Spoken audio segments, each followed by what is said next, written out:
Tamaqni shundoq oz yeysanmi, og'irligim tushmayotdi malim degan do'stlar, sababini ma film deb berma, bir tal yurak berib saqlaylang. Endi bu og'irlik to'g'rilik tashvishlanib yurmang. Badanningki 60% suv bo'ladi do'stlar. Bu suvning sababidan bizning og'irlik o'zligidan o'rlab o'zligidan tushib qoladi. Masalan, birinchisi o'riqlayapsiz, og'irlik ancha-muncha tushdi, tomoqlarni kontrol qilyapsiz. Bu chaqda badanning besim hormoni azroq o'rlab oladi. Buncha o'rlash jarayonida badan o'ziga suv saqlab oladi. Bu degan besimni to'valtish uchun bu yaxshi ahvol. İkincisi, tomoqni oz yeyapsiz, ammo tuzliroq yeyapsiz. Tuzmi badanga bakchiq suvni saqlab oladi. Ammo bu normal ahvol. O'riqlayapman deb tuz yemay turilishning hojati yo'q. Bizning maqsad mayni ko'ydirish, suvni yo'qotib o'tish emas.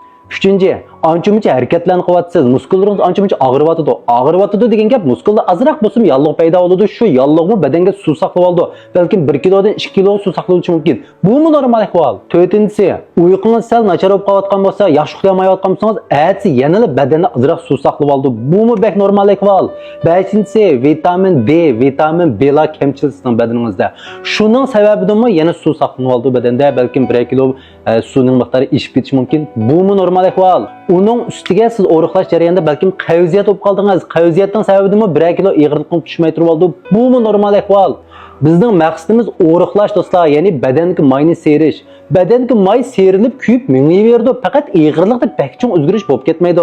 Siz faqat tomoqni to'g'ri yeyotgan bo'lsangiz, qalaymiqan narsalarni yeyamdingiz, xemirliq oqil tomoqlarni jiq yeyamdingiz, harakatni ancha-muncha o'zingizga mos kelgan harakatlarni qilib beryapsiz, og'izni boshqara olmay jiq narsa yeyamdingiz. Shunda qoida yusunga, qoidaga mos kelgan holatda diqqat qilib turib minayotgan bo'lsangiz, o og'irlikda balkim obayq narsalarning hammasini yig'ib ekansak 3 kilodan 5 kilo og'irlikda do'lqinsimon farq qilishi mumkin.